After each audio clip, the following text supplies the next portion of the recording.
మన ఏవ మనుష్యానాం కారణం. అసలు మహర్షులు ఈ ఫిజికల్ మ్యాటర్ని ఎక్కువగా పట్టించుకోరండి. ఇది ఫిజికల్ మ్యాటర్, ఇది రోజు రకరకాలు మన చేతుల్లో లేకుండా మారిపోతూ ఉంటుంది. 20 ఏళ్ళప్పుడు నేను ఇలా లేను, 20 ఏళ్ల క్రితం. ఇప్పుడు 39, ఇంకో 10 ఏళ్ళు పోతే ఇలా ఉండను. మొన్న కావుడనింది, స్వామి మీరు 5 ఏళ్ల క్రితం వచ్చినప్పుడు ఎలా ఉండేవారో, ఇప్పుడు ఏమిటో అలా అయిపోయారు. మళ్ళీ 10 ఏళ్ల తర్వాత ఇంకోలా ఉంటామేమో. మన చేతుల్లో లేదు. కానీ మన చేతుల్లో లేదు, ఇది ప్రకృతి ధర్మాన్ని అనుసరించి ప్రోగ్రామ్డ్ అనమాట. ఇది ఇలా వెళ్ళిపోతుంది. కానీ మన చేతుల్లో ఉండేది, మనదై ఉండేదేంటి? మనస్సు. మనం దాన్ని పట్టించుకోం. దీన్ని పట్టించుకునే ప్రయత్నాలు, దీని మీద పెద్ద ఎక్సర్సైజ్. ముసలితనం అవపడకూడదని దీని మీద పెద్ద ప్రయత్నం. అవపడకుండా ఎలా ఉంటుంది చెప్పండి? ఎక్కడో చోట ఇప్పుడు సపోజ్ ఇతన్ని 35-40 ఏళ్ళు అనుకుంటాం, అతనికి 65 ఏళ్ళు అనుకోండి. సార్ వాకింగ్కి వెళ్తామా అని అడిగాడు. వీడిని ఏమనుకుని 40 ఏళ్ళు వాడు అనుకున్నాడు. వీడికి 65-70 దగ్గర వచ్చింది. అంత యంగా తయారయ్యాడు. మొత్తం మీద అబ్రాడ్ వెళ్ళి అది పెట్టి ఇది పెట్టి అంతా చేశాడు. సార్ వాకింగ్కి వెళ్తామా అన్నారు. ఓకే అన్నాడు. డౌట్ వచ్చింది, ఏంటి ఇలా మాట్లాడుతున్నాంటి? 30-40 ఏళ్ళు అంటే సాలిడ్గా పంచ్ ఉండాలి మాటలో. ఇలాంటి ఫోన్లో ఏదో పాపం లోపల నాకు కఫం పట్టిందేమో అని వాకింగ్కి వెళ్తుంటే వీడంటాడు, ఏం సార్ పదండి అని చేతులు పట్టుకుని పరపర ఇడుస్తుంది. చచ్చిపోతే అప్పుడు బయటపడుతుంది. బయట పడకూడదు అని మనం అనుకోవడం కరెక్టే, కానీ బయట పడిపోయాయి. ఇంకేమిటి పడకూడదు? బాబు ఆయన్ని జాగ్రత్తగా తీసుకెళ్ళరా నాయన, నాకు ఉండేది వీడు ఒక్కడే, ఇంకెవరు నా మాట వినట్లేదు ఇంట్లో. ఇక్కడ ఆయన కాన్సెప్ట్ ఏంటంటే, ఇప్పుడు ఫిజికల్ బాడీని పక్కకు పెట్టి, అంటే మనల్ని దాని యొక్క పరిధిని, దాని యొక్క ఘనత్వాన్ని, దాని యొక్క డెన్సిటీ, దాని యొక్క గ్రాసిటీ అది చూసి పక్కన పెట్టి సటిల్గా ఉండేది చాలా వాల్యుబుల్, చాలా ప్రెషియస్. సెమీ ప్రెషియస్ కాదు, దిస్ ఈజ్ సెమీ ప్రెషియస్, కానీ అది ప్రెషియస్, ఒరిజినల్. అది ఆ మనస్సు చాలా గొప్పదండి. మనస్సు కంటే గొప్ప వస్తువు, పరికరం ఈ లోకంలో నేను చెప్తున్నాను. భగవంతుడు లేడు, దెయ్యము లేదు. అవ్వాలనుకుంటే దైవం అవుతుంది, లేదనుకుంటే దెయ్యం అవుతుంది. దాన వీర సూర కర్ణ వీడే, కృష్ణుడు వీడే, కర్ణుడు వీడే. అబ్బా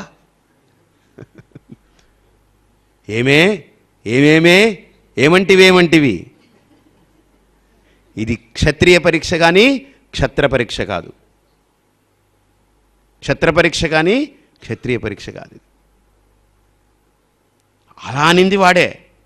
కృష్ణుడుగా అక్కడ నిలబడింది, ఇలా ఫ్లూట్ పట్టుకొని ఇలా దైవంగా నిలబడింది వాడే. మనసే రెండుగా బిహేవ్ చేస్తుంది. రెండు అనుకుంటున్నాం, లక్షలు కుప్పలు తెప్పలుగా బిహేవ్ చేస్తుంది. మీరు ఎలా చెప్పండి? మీరు ఒక స్క్రిప్ట్ ఇవ్వండి, బ్రహ్మాండంగా జీవించేస్తుంది. ఈ శరీరం ఇంకోలా బిహేవ్ చేయమంటే చేయలేదు. ఇప్పుడు సపోజ్ చూడండి, స్త్రీ వేషం వేసి శరీరంలో కొన్ని అవయవాలు కనపడకుండా కప్పిపుచ్చి స్త్రీలాగా తయారు చేసి చేయించవచ్చు, కానీ శరీరం మార్పు చెందదు. కానీ స్త్రీగా నటించేది ఎవరు? మనస్సు. స్త్రీగా మనస్సు మారిపోతుంది, కానీ శరీరం మారదు. పురుషుడుగా శరీరాన్ని ఒక నటన మేకప్ చేసి యాక్ట్ చేయించవచ్చు, పురుషుడిగా మనస్సు మారిపోతుంది, కానీ శరీరం మారదు. ఇంకెలాగో పురుషుడిగా మారిపోయావు, ఇంకెందుకు లేని ఇప్పుడు వాడు అని పిలవం. స్టేజ్ నుంచి వచ్చిన తర్వాత ఆవిడే, వాడే. కానీ మనస్సు ఎన్ని రూపాలనైనా పొందగలదు, ఎన్ని భావాలనైనా పొందగలదు. ఎందుకు తెలుసా అండి? వాస్తవం ఏంటో తెలుసా? దానికంటూ ఒక రూపం లేదు కనుక. దానికి నిర్దిష్టంగా ఒక రూపం ఉంటే, పరిపూర్ణానంద అంటే ఇదిగో ఇది. ఇంకా ఈ రూపం వచ్చేస్తే ఇంకో రూపానికి దీనికి మధ్య భేదం వస్తుంది. ఇది ఇంకో రూపాన్ని పొందలేదు, ఒక రూపమే, దట్స్ ఇట్. కానీ మనస్సు ఎన్ని రూపాలైనా పొందగలుగుతుందంటే అర్థం ఏంటి? దానికంటూ ఒక రూపం లేదు. ఒరే నీ మనస్సుకే ఒక రూపం లేదు, ఎన్ని రూపాలైనా పొందగలిగినప్పుడు భగవంతుడికి కూడా ఏ రూపము లేదు, నువ్వు ఏ రూపంతో అయినా ఆరాధించుకోవచ్చు. అందుకని అన్నమయ్య కూడా ఎంత మాత్రమున ఎవ్వరు తలచిన అంత మాత్రమే నీవు. ఎందుకని? వాడికి ఒకటంటూ నిర్దిష్టంగా లేదు కనుక ఎవరు ఎలా తలచినా శైవులు నిన్ను కొలుతురు శివుడని భక్తితో, అలరి పొగడుదురు కాపాలికులు ఆది భైరవుండనుచ్చు. నిన్ను ఎవరు ఎలా ఆరాధించినా నీకు ఆ ఆరాధన నీ స్థితి అది. కాబట్టి ఇక్కడ ఒక చిన్న కాన్సెప్ట్ చూడండి. ఇక్కడ ఆయన స్విచ్ ఓవర్ చేస్తున్నారు, చిన్న షిఫ్ట్ ఇస్తున్నారు ఆయన. ఆ షిఫ్టింగ్ని మీరు సరిగ్గా అర్థం చేసుకుంటే ఎంత ఆనందం కలుగుతుంది. ఆయన అంటారు, ఈ గ్రాస్ మ్యాటర్ తోటి, ఇదొక మ్యాటర్. ఇది మ్యాటర్ అంటే ఏంటి? మ్యాటర్ అంటే ఏంటి తెలుగులో? పదార్థం.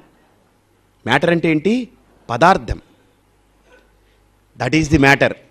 This is matter, that is the matter. అంటే ఇదో పదార్థం. ఈ పదార్థాన్ని కొద్దిగా పక్కకు పెట్టి లోపల యథార్థం దగ్గరికి ప్రవేశం చేస్తాం. ఆయన లోపలికి తీసుకెళ్తున్నారు. ఆయన అంటున్నారు, ఇప్పుడు నీ ధ్యానం చేస్తున్నావు కదా, నీ ధ్యానంలో ఎలా జరగాలి? ఆ ధ్యానం లోపల ఒక రూపాన్ని పెట్టుకుని ధ్యానం చేస్తే, నో డౌట్, ఒక నామాన్ని, ఒక రూపాన్ని, నామాన్ని ఉచ్చరిస్తూ రూపాన్ని ధ్యానం చేస్తే నీ మనస్సుకి తెలుసు, బాగా తెలుసు నీ మనస్సుకి, ఈ నామము వాడిచ్చింది, ఈ రూపము బయట నేను గుర్తించింది. కాబట్టి బయట నుంచి వచ్చాయి కనుక దాని మీద దానికి ఎక్కువ మక్కువ ఉండదు. వాళ్ళు వచ్చారనుకోండి, టిఫిన్ పెడతాం, మాట్లాడతాం, వాళ్ళతో మాట్లాడతాం, బయలుదేరతారా అండి, సరే వెళ్ళండి అంటాం. అదే భార్య వచ్చిందనుకోండి పుట్టింటి నుంచి, మాట్లాడి కూర్చోబెట్టి బయలుదేరతావా అని అంటావా? కొడుకులు స్కూల్ నుంచి వచ్చారనుకోండి, బయలుదేరతావా అని అంటావా? అనం. ఎందుకని? వీళ్ళు బయలుదేరరు, వీళ్ళు నా వాళ్ళు, నాతోనే ఉండేవాళ్ళు. కాబట్టి మనస్సుకి బాగా తెలుసు, బయట నుంచి వచ్చింది ఎంత త్వరగా పంపించేస్తే అంత హాయిగా ఉంటుంది. కొంతమంది వస్తారు ఇంటికి, వాళ్ళు ఏసీ గీసీ అన్ని వేసి కూర్చోబెట్టి కదలరు, మనం పొమ్మనలేం. మనకేమో వీడు వెళ్ళిపోతే బాగుంటుందని ఫీలింగ్. వాడికి తెలిసినా మనల్ని గెలుతూ ఉంటాడు. ఏమండే అది మొన్న అలా అన్నారండి. వీడికి మంట ఎక్కడెక్కడి నుంచి కలగాలో అక్కడి నుంచి మంటలు వస్తుంటాయి. వీడు పోడు,